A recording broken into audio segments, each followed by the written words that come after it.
Hi guys! Another day, another vlog. Another day as a content creator. This is Roxy. Today's cravings is carbonara. Tara guys, samahan niyo ako.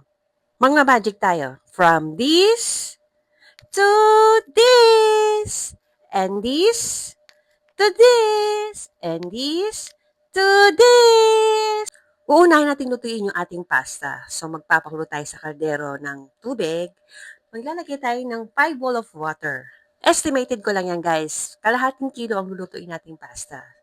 Maglalagay ako ng pinch of salt and maglalagay din ako ng oil para hindi magdidikit-dikit yung pasta pag kumulo na.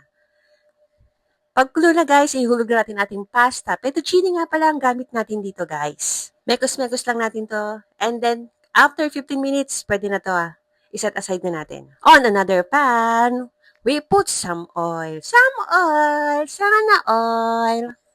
So, mainit na yung mantika, ilalagay na natin yung ating bawang. Isusunod natin yung ating sibuyas. May iba naman, nauuna yung sibuyas bago yung bawang.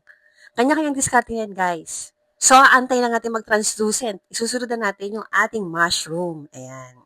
Isunod na natin yung ating ham. I-combine natin sila.